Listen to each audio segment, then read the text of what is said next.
You're listening to WKDW Radio 97.5 and KDWRadio.com, broadcasting from the Bishop West Real Estate Mobile Tower right here in absolutely overcast Northport, Florida. Well, the weather forecast today when I got up said rain right away, heavy rains at 8 o'clock. And so far, our precipitation is at zero. So, it's amazing that we got such a heavy downpour when Alexa has been pretty accurate up to this point on a lot of things, but maybe the rain in Northport just kind of skirted our issue a little bit. But as a reminder, as always, if we do start to get the heavy rain, remember, if you're on 75, oil and water don't mix. They make a great ice skating rink. If you're on 75 and we start getting some rain, it's the start of rainy season. We haven't had any rain for a while.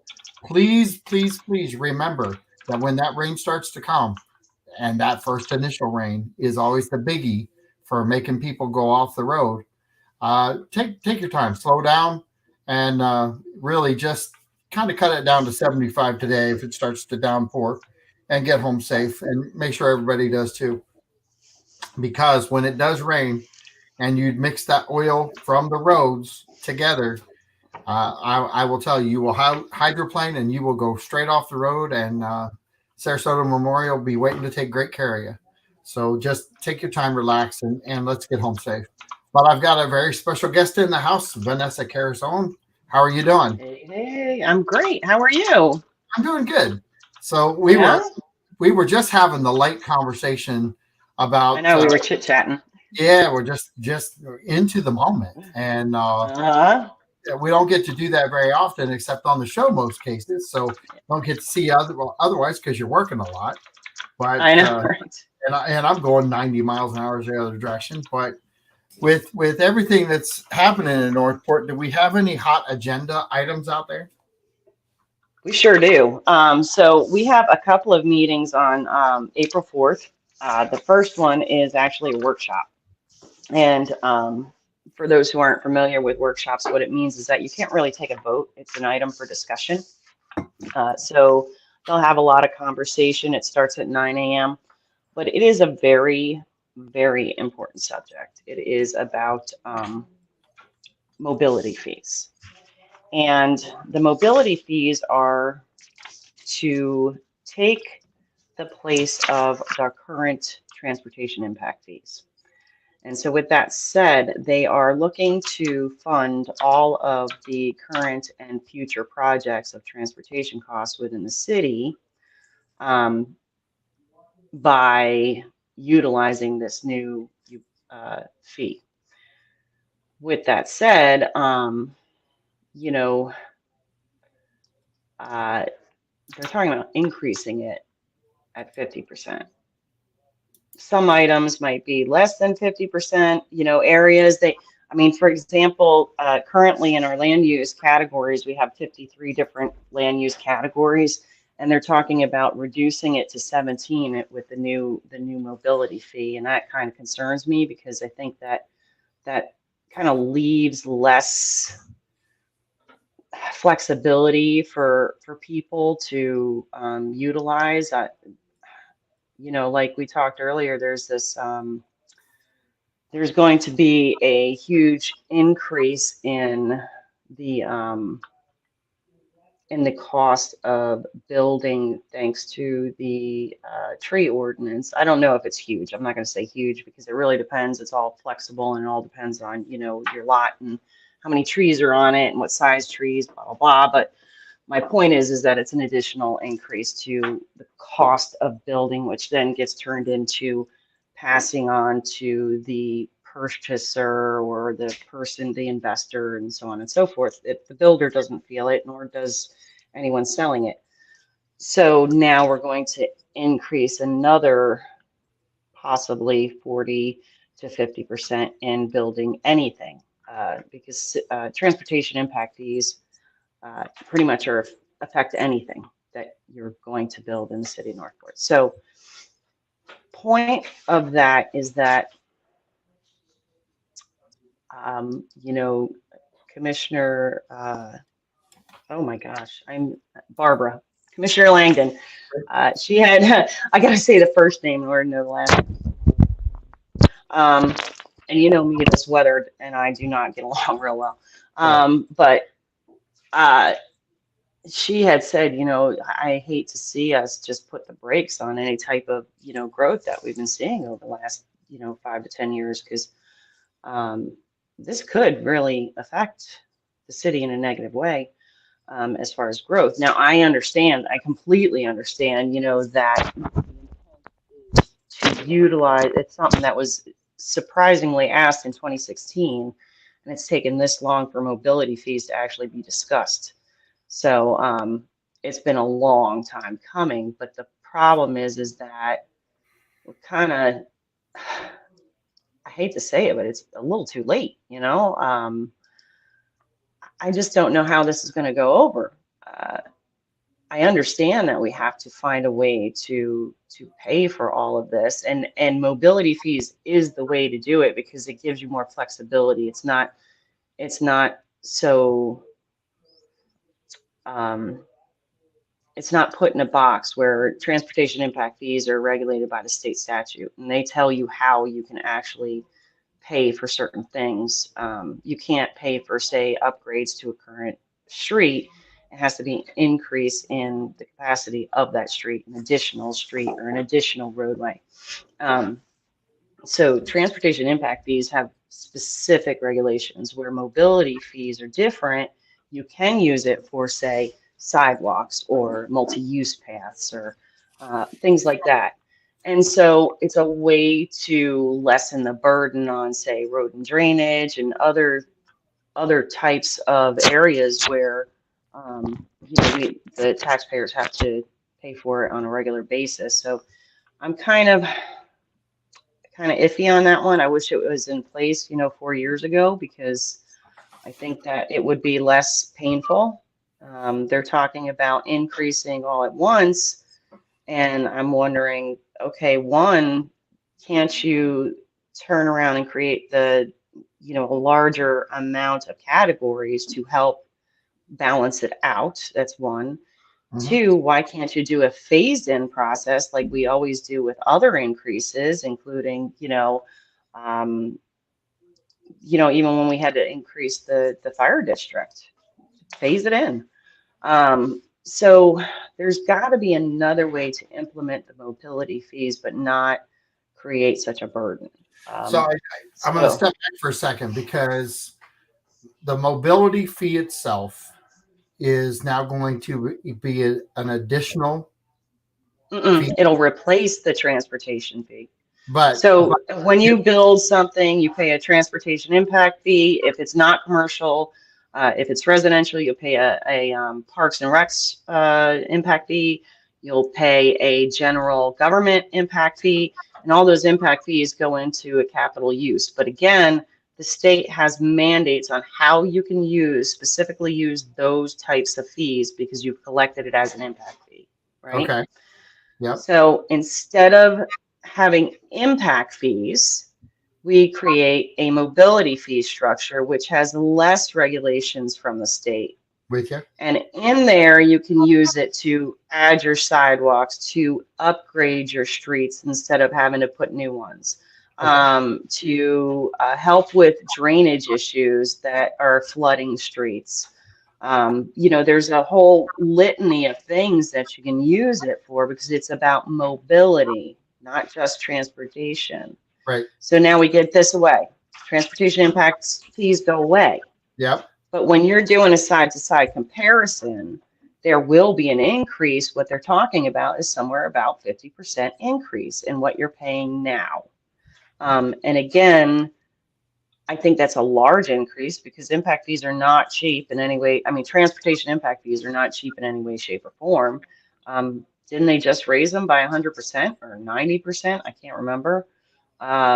So I don't know. I'm a little concerned about that one too. It's another one of those, uh, no real, I mean, they have a couple of different scenarios that they proposed at the last meeting. And hopefully at this workshop, we'll get some more clarification as to how they plan on doing this or implementing this, because it's going to take a while. You're going to need, not just stakeholder meetings. They claim they've had some, but I don't know how they could have.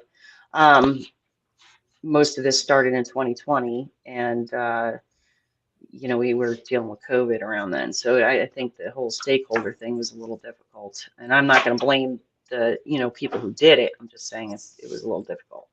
But in the same token, um, I think there's going to have to be a huge notification to developers, to anyone that has projects in the city. There's going to have to be some sort of a phased-in approach as to saying, look, uh, it'll be, you know, um, it'll be implemented on, on X date with plenty of notification. So I don't think it's overnight. In other words, is what I'm trying to get at. It's not overnight that this is going to happen. Well, with that being said, with everything that's out there, and that's being adjusted, part of the thing I see right now is, and I'm just not talking local. I'm talking everything right now is being impacted by a lot of the uh,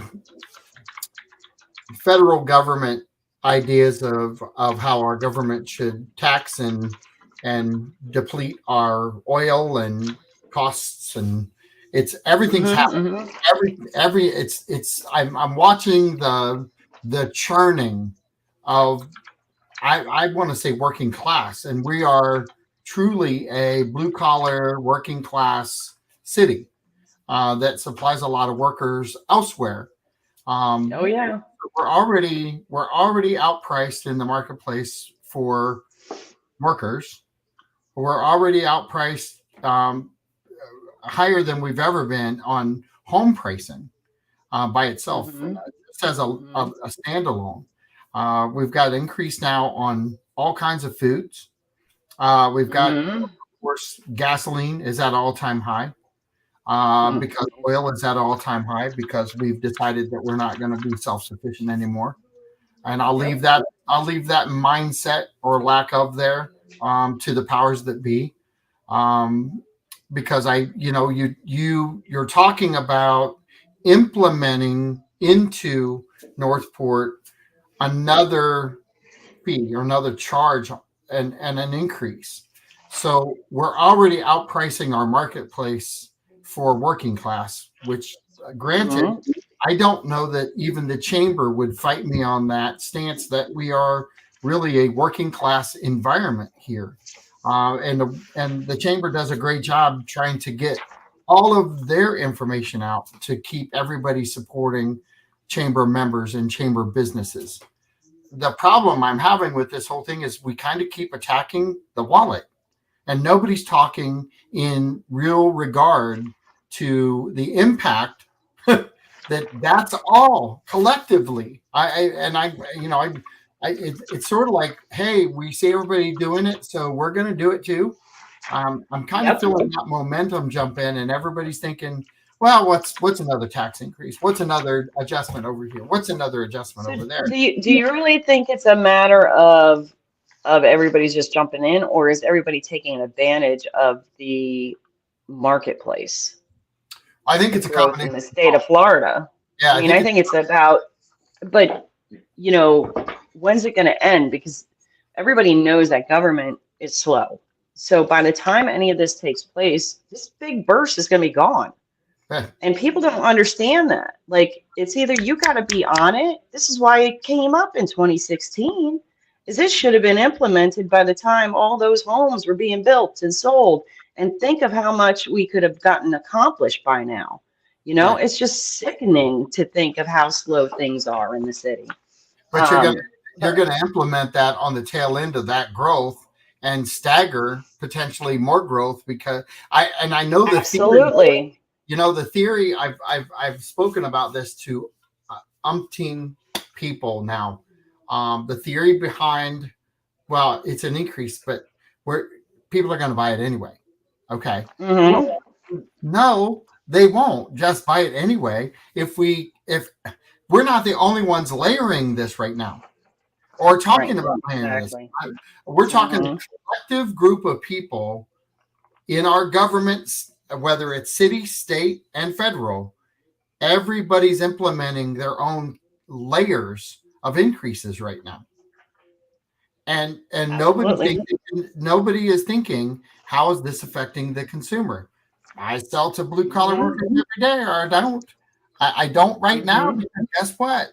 We're not affordable living in Northport right now. Not at Uh, all. Unless you want a 1969 house that you're going to be paying top dollar for insurance on versus having a quality home. And let's be realistic, even that's not affordable. I mean, when you're asking $1,500 for a 900 square foot home, what are you going to do? How are you That's even right. going to afford that? I've got people right now that are paying 1,500 square foot for a bedroom. So, and they're Yeah, and and and, yeah, and they're happy to have a roof over their head, but they're true. struggling because they have nowhere to go. I just dealt with someone else, and if you don't think all these all the fees and taxes and everything else, and everyone, I everyone needs to be very concerned because the apartments right now, I know for a fact, Oh, they're astronomical. they were $1,900 a month last year. They're going Hmm. to $2,500 a month. It's a $500 increase, and Hmm. we're talking as a city to continue to increase. Our federal government is increasing. So, the Yep. goal here, I guess, is to burst the bubble. And the more that you put pressure on the bubble, you're going to burst it. And it's coming. I don't know when. I don't know how. If people stay steady at it, we've got a lot of cash flow coming into the Florida market still from other states. So I don't know that we're going to have the economic impact that, say, New Jersey, New York, uh, Ohio, Michigan. They're still moving product up there. They're still selling, but uh, those areas that are high taxes or higher taxes than us, they're going to feel the economic impact more than we are. And the federal government's doing the same thing to them, and their local uh, government is trying to Hmm. survive this crazy storm that we have out here since COVID. Well, and I And can imagine that the northern states are probably in way worse condition than us in the state of Florida because they're losing the people.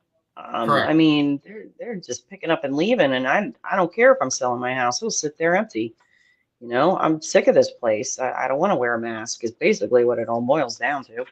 Um, and it's all great, but a couple of things I've learned in my age is nothing is sustainable unless it is consistent and done strategically and slowly. Um, you can't go into things either half-heartedly or half-educated and go 800 miles an hour and think that it's going to be sustainable, nor think that it's going to be worthy.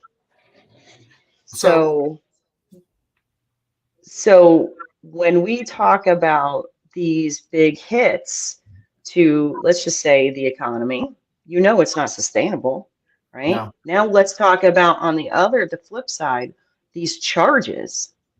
When you go hitting things on this 50% increase, it's not sustainable. Something's going to give. For every action, there's a reaction. We've talked about this a million times, and there will be a reaction to this. I hope to God Commissioner White is correct when she says the maximum amount to each lot that would be felt for the tree ordinance is about 2 grand. Okay, fine. I think people can handle the 2 grand, but if it's more, now we're talking about more hits, and you just keep hitting, and what happens? People start fighting back and dropping. And That's what's going to happen. she gave that example, but what I would have liked to have seen out of any of our city commissioners is go get a real lot. Give an example of a real lot in Northport. It's not like we don't Yes. have one. We have many. Mm-hmm. Mm-hmm. Go pick one that has trees on it and give us an example of what you voted for. Not Mm-hmm. what we're talking about.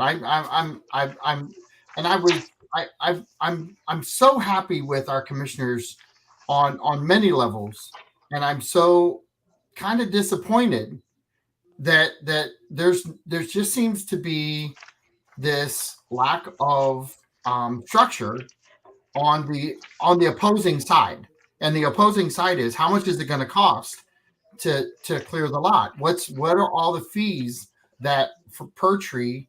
And go take an example so that we know what we're actually talking about, because it's Mm-hmm. hypothetical, and I'm not a fan of a vote being cast on hypothetical. We had that decades ago with Nancy Pelosi in healthcare when she said, we don't know what's in it, we haven't read it, but let's vote for it, let's get it in, and we'll see what happens. Okay. Yeah, that's the best, right? We see what happens, and healthcare took a major hit.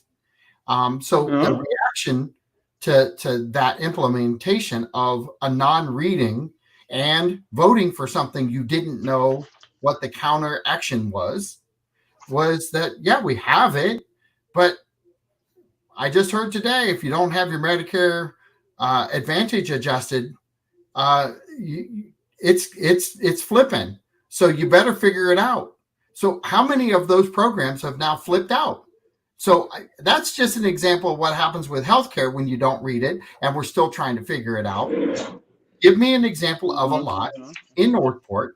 We have 65% growth build out potential. Pick one of those 65% or 10 of them and come up with an average cost.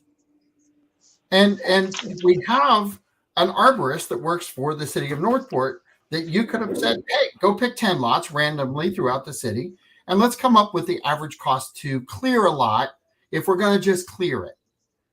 And that would have been a more structured conversation. I could handle it. The hypothetical of I don't know, and you have to have an arborist go look. Well, okay, how do you handle your business if you have to have that? These fees, if we don't analyze, if we vote the same way, I'm going to be on the same page as you with, I have a little bit of fear in the counter action. And I know they know this. I know they're thinking about all these things on what's going to happen if we do this. I'm not questioning that. But have a verbal answer. Have some sort of understanding of what you actually voted for. It's not it's almost like we're approaching this as consumer beware and find it out on your own. And I don't like that. And I don't like to talk about commissioners in that regard, but I don't think it's here. I think it's countrywide right now where things are happening at such a brisk change because of the influx of growth, especially here. That we're. I don't know. Is it that, or is it that people who serve in politics anymore are just sick and tired of being beaten down? And basically, if there is a large contingency in front of them that are for it, then they are not willing to stand out and step up. They'll rather just sit down and roll over. I'm not really sure. You're listening to WKDW Radio 97.5 and KDWRadio.com. You're having an open conversation with Vanessa Carisone, a former city commissioner of Northport. She served how many years? 12? 12? Yeah. You said 12 that, right? Years. Said that like, holy crap, I didn't realize that. But, I know, I had to think about it. I'm like, oh my God, 12 years. Yeah, 12 years. I've never seen you answer that with a question mark, and that kind of felt like a 12?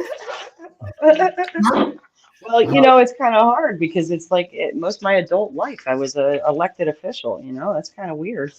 Well, who else does that? Yeah, nobody. Well, there are people. Here's the thing: if you're with your history, and if Uh-huh. you could envision where we were at 12 years ago, would you see the same decisions being made if you were on council? Uh, well, I mean, there may be the same decisions, but um, I was always one to ask a lot of questions and wasn't always willing to just go with the flow, I guess. I kind of I was I had more of a futuristic look into things, kind of like this mobility study and what's it going to look like in 10 years type deal. Um,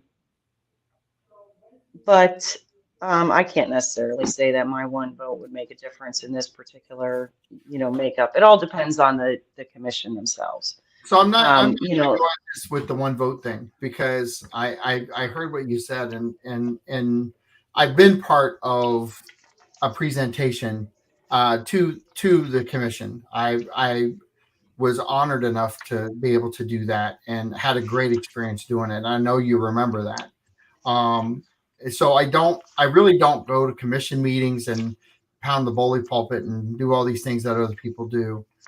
But I know that there are groups of people out there that really are impassioned about certain things, and I'll call it like it is. Some are over the top and some are not.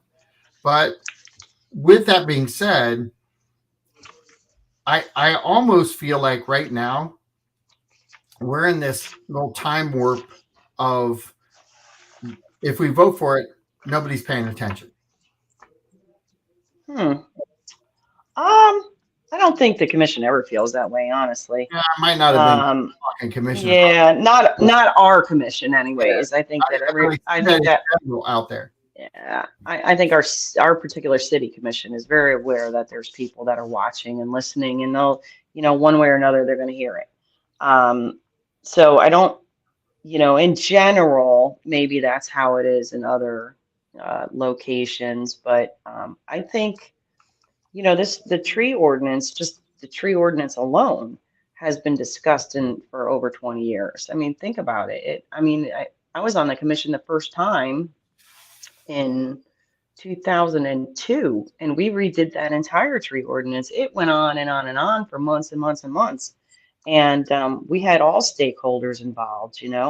So the idea was to have everyone on all sides of the aisle to actually be involved in the creation of this tree ordinance, and they didn't do that this time.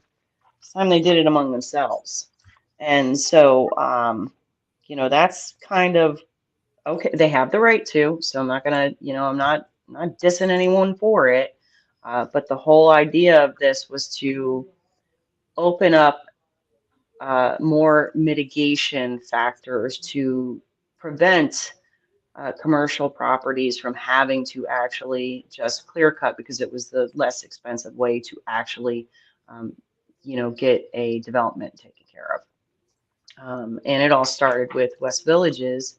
And Marty Black had come to myself and said, did you know that we wanted to keep the trees in one of the projects. I can't remember what it was. And he's like, but we were going to take them and we're going to bring them to the park across the street because they were doing a park over on River Road. And because the city did not have a way to transport a mitigation unit, from trees taken and trees placed, um, he couldn't do it. He had to just pay outright. And then they went and replanted trees anyways. But the point is that, the whole idea, the whole premise of reviewing the tree ordinance was to find ways to open it up to lessen the financial burden on folks who want to do the right thing. And I think what happened is that over the years of discussion, it just kind of became bastardized. It just kind of got out of control. We talked about trying to make it as easy as Sarasota counties, and this is as close as they could get it. But in Sarasota County, you can cut your own tree down in the backyard. You don't need a permit. You don't have to call. And guess what? You will have to call now.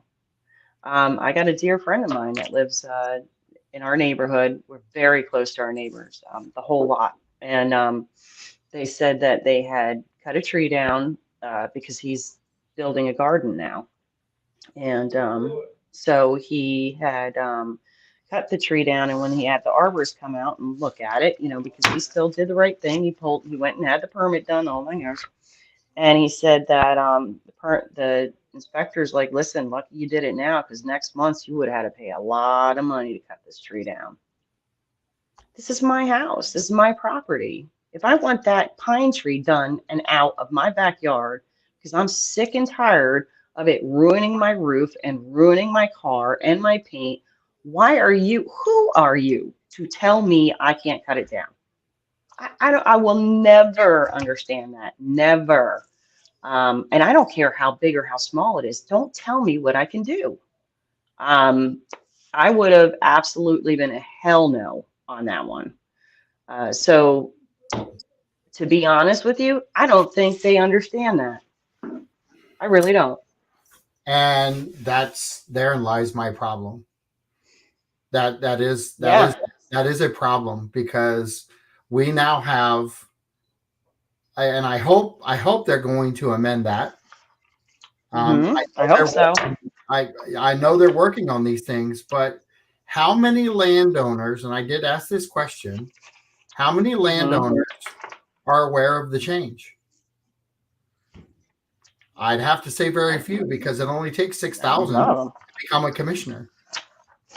Yeah, it is unlikely that anyone really knows it yet. I mean, listen, let's face it, nobody really knew that there were regulations to begin with prior to this change. I mean, people would come in all the time and say, do I have to pull a permit just to clear the underbrush, or do I have to pull a permit to cut down my dead tree? And I'd be like, okay, well, the code says that you actually have to have the arborist come look at it, but you don't have to have a permit pulled. I mean, that's the way they had done it, and it was asinine to me, I think, but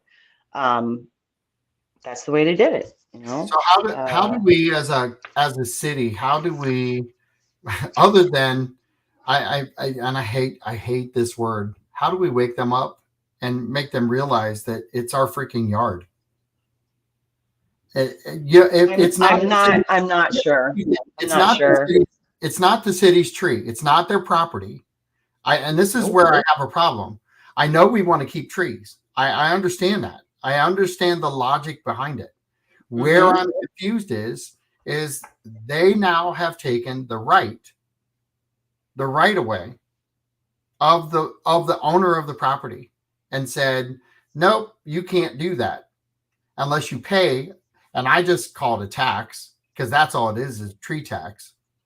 So if I want to clear my lot, I've got to pay a tree tax to have it removed. Otherwise, you're going to tell me when and what time and how I can cut it down, because I'm going to have a permit. If I leave the tree, I've got to get a permit to come and have the tree removed after my house is built, so I can put a pool in my backyard.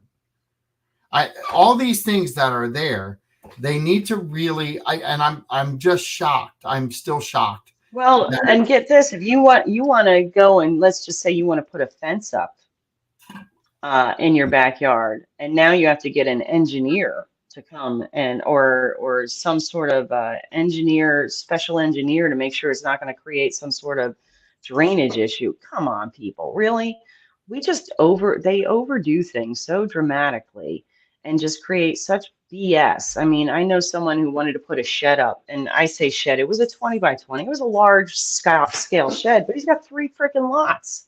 He's got over a half acre. And it was way far from a drainage ditch that they've yet to clean out in over 2.5, 3 years. It's huge difference between, where this water was, and it was definitely far away from the front road. And so, they turn around and tell this guy he's got to get an engineer to come in and draw the grading of the property to make sure that it's okay, and that. I'm like, you got to be kidding me, right? Because guess what? It doesn't say that in the freaking codes. Nowhere in the codes does it say for an accessory unit that you need a structure. Or I can't remember what they were called. See, my brain is just mush. Um, it was a grade engineer, something like that. But it's basically for drainage. So But if you're advising the community right now, if you had something to tell the community, because the word is not out. I promise you it's not out there. I know for a fact it's not on the street. Nobody's even talking about it. It's sort of like the people who know when there's a commission meeting, they know of the commission meeting because they go. right.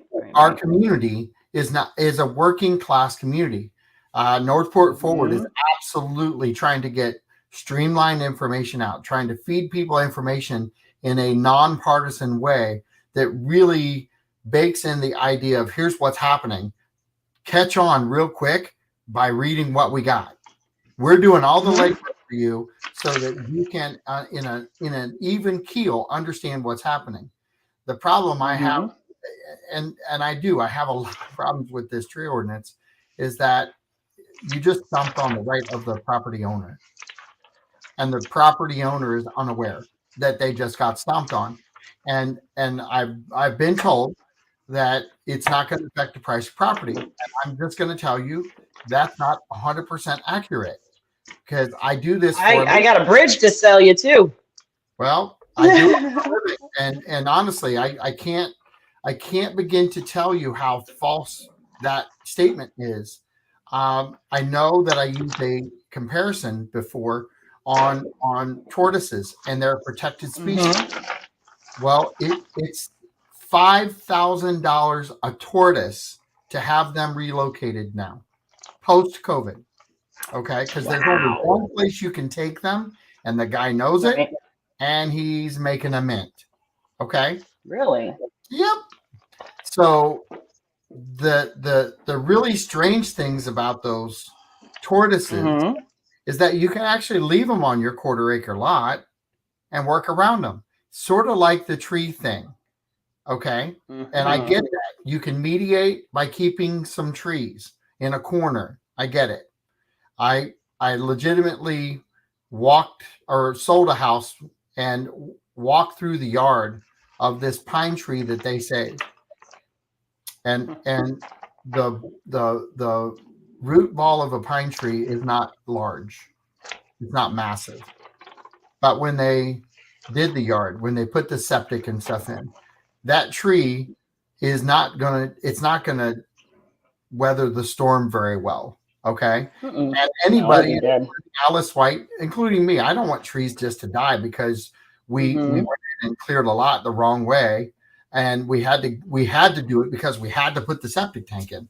We live in a different environment right now, that when you're putting a house into Northport, the odds of you having a septic tank in your front yard and a pool in your backyard are extremely high.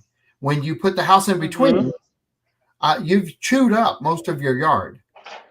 And if you have one of the older trees, you're paying to have it removed.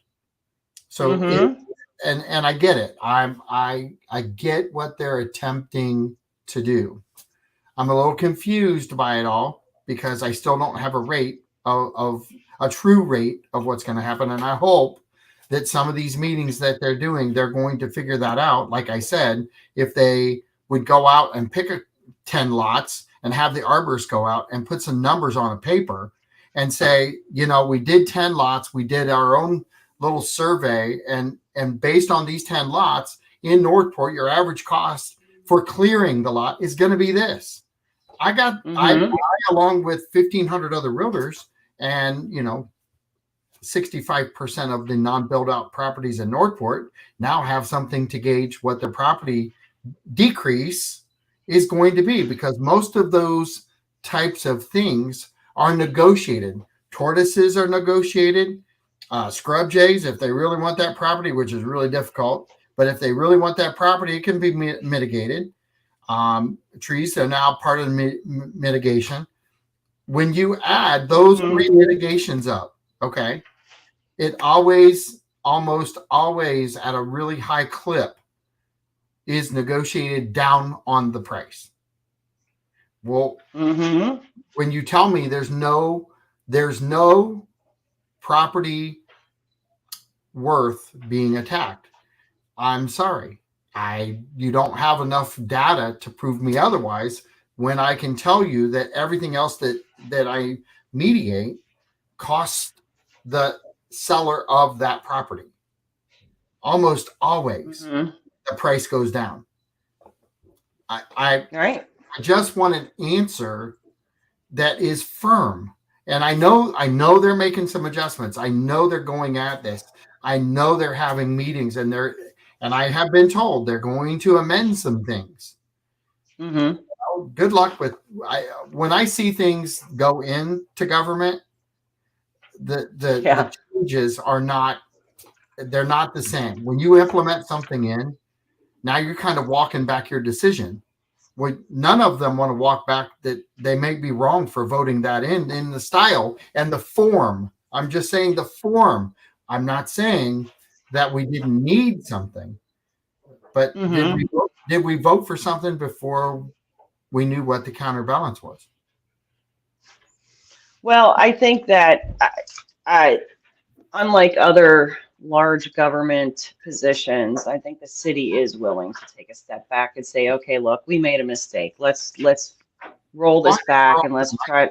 Sure. I think that they will. I think that they're going to understand that there are some repercussions. And in fact, I think that was part of when they voted the first time, was they knew there would be some repercussions, that if they may need to adjust it and amend it through the time frame. So this just is kind of one of those special meetings that was kind of expected. It really was, because it was very difficult to understand that tree ordinance. And I would not, I wouldn't even be surprised if there's not more. Once this thing becomes implemented and there's actual examples to be had and stories to be told, I have a funny feeling that will change some opinions a lot. And in your 12 years, did that ever happen when you were on council? Uncomfortable? Not where you had to kind of to some things that you voted in. Oh God, yeah. I can't tell you how many times I've turned around and said, "Oh man, that was such a bad mistake," or I would put my hand up and say, "Yeah, that was me. I did that." Yeah. Well, the beauty in this conversation is we're not picking on anybody, but we're really just trying to educate people that there are some things out there that you need to get educated on, and you need to stay focused on what's happening, because whether it's local, and I really like local government than I do federal, but whether it's local or state or federal government, everything that people are voting on right now, it just feels like everything is going after the pocketbook. Yes. And again, I still think it's a matter of those who believe that this is the prime time to hit people. I think it's almost like they feel like it's 2006 again, where everybody had this, this large pot of expendable cash, and that's not the case. And I just don't get it. Maybe it's that whole, they're not really in touch with reality, or what their community is involved in, or maybe they're in their own circles. Let's think about that on an actual social level. COVID kind of retrained people to stay in their circles. So by staying in your circle, it doesn't allow you to see what's outside your circle. So if you think that doesn't affect someone's decision making, need I say more? It does. It's really, COVID changed us. I think, across the country, it's made massive changes in what's going on and how people think. And you implement that in with the vaccine, and then you implement that in with the mandate of the vaccine. And I gave this example to a friend the other day because I agree that the vaccine it's worked for me, Mm-hmm. good with that. Mm-hmm. Uh, but I also I'm on the side of they should have never mandated it. And the only reason Yeah. that I feel that way, and this was my example that I gave, is that Joe Biden didn't want to build a wall down south, but he built a wall around everyone who was fighting against the vaccine instead of educating and handling this in a way that was, I think, would have been more American like. He handled it in the form that he thought was best. Now, I'm not saying that he's bad or good, Russian. Would you call but that Russian-esque? I call it the Russian-esque way. well, and listen, anytime that we mandate Americans, Uh-huh. are you kidding me that you're not going to Yeah, think there's going to be backlash? I Uh, agree. and I just think it was just a bad move, and Mm-hmm. bad 10 more times I would, because Yeah. you enabled the people that were fighting against it to have a cause, Mm-hmm. Right. and the cause was you're not going to tell me what to do, and Mm-hmm. that's the way they think, is that government shouldn't be dictating that. Tough times call for tough measures. Sometimes I get it. I've seen both sides of the fence, and I'm very easygoing because guess what? I got both shots. I'm not going to get the Mm-hmm. boosters. I've made up my mind Oh already. no. You've Mm-hmm. got to get me more data first. I hopefully I'll have more than 10 years to live, so I won't feel the wrath of whatever they injected into me. But Mm-hmm. it's sort of like realizing that when people, and it comes right back down to reality, is that there is, for every action there's a counter reaction. That's right. We have, because of COVID, people have picked sides, and the RN Mm-hmm. are more powerful now than they ever have been before, and decisions. I think your example was right on the money, is that people Mm-hmm. they kind of locked in and locked tight to their small gatherings, and they're not really out and about listening to others anymore. They've already Right. locked in, and they built their wall. I mean, we Mm-hmm. got more walls being built today around people and their groups than ever before. Mm-hmm. Yeah, And I and couldn't agree more. it's going to take us a while to, I think, get to the realization that we're going to get hopefully back to somewhat normal.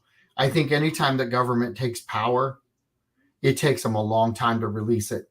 They just thrive on it, and they're chewing people up right now, left and right, and they're having such a good time doing it. Um, I kind of feel bad for us for a little while, because I think we're going to be talking about the COVID effect for decades. Oh, I agree. I agree. And I feel bad for the kids. That's who I feel bad for because those are the ones who are going to have to deal with all this backlash. The rest of us are going to be gone, um, you know, for generations to come because it's really, there's probably effects that we'll never see. Some of these children that were stuck at home, you know, not having school, some people who still to this day won't go to birthday parties because they're afraid they're going to get COVID. And it's been already kind of common knowledge that, you know, you're not going to get it by being outside in a park. You know, you got to kind of be exposed to someone who has it. Right. And, you know, I know people who wear masks thinking that they're wearing a mask to protect themselves. I have people that have, you know, say that I'm okay. I got my shot. Don't worry about it. But that has nothing to do. You still can get it. Like you can still pass it around, you know? And so I guess my point is that there's just so much out there that so many different levels and different aspects that this particular um, episode in history has really affected the human race And I just don't know what the future's going to hold because I think there is going to be a huge backlash from it. I think there is. Well, I think we're kind of feeling it now. I really do. I think Mm-hmm. we're feeling a start of a backlash. And especially when it's even the relocation that we're talking about and the growth that we're having here in Northport and anywhere in Florida for that fact, is that the backlash is, when you live north and it's midwinter and there's a pandemic, we're in our pools. We're in our backyard Mm-hmm. pools. And Yep. it's ironic that we assessed on the federal level that we shut parks and everything down, and that's exactly the opposite of what we should have done. But they're not correcting that either. They're not Amen. coming out and saying, "Listen, get outside, stay outside, get motivated, get yourself going again, get back to exercising outside." It's amazing that we've kind of taken a backdrop to that sort of information being talked about. And Don't you I think just it's kind of funny how our grandparents would say, get outside, get out in that sun. There's nothing better than going out, go to the beach, and then I think about it, I'm thinking, they just turned around and told everybody, no, don't do that. right. Like, I'll never understand it, but I can't say anything one way or another. I wasn't happy with the way the other, um, uh, you know, presidential side handled the whole situation either. So No, I and don't, I I'm kind can't of really say much. I agree with that because I You think know, that it was bumbled from the start, and I think was absolutely. bumbled from leadership years ago. Mm-hmm. For that fact, because we've kind of set ourselves up for this because we weren't paying attention, and that Got it. there's something to be said for not paying attention on the federal level, state level, and local level, and if we Mm-hmm. do anything is encourage people to get involved, encourage people to pay attention. I think that's Mm-hmm. so. We chewed up a whole 55-minute show already, and we Dang. got 1 minute Well, left. real quick, there's also another meeting. The actual commission meeting is going to be at 2 o'clock on the 4th as well, which I don't know how they're going to do that because the one meeting is at the workshop's at 9 a.m. They're going to need probably a whole day to discuss that. So, Right. and then the 2 o'clock is the one where they're going to discuss the tree ordinance and That'll be a let's while. see. Yeah, that's all I have is the tree ordinance on that one. All right. Well, That's it's it. great having you on the show. I appreciate it. This is John Rawlings with Vanessa Carisone saying, have a great day, drive safe on the way home, and we'll talk to you soon. Bye bye. Talk to you soon.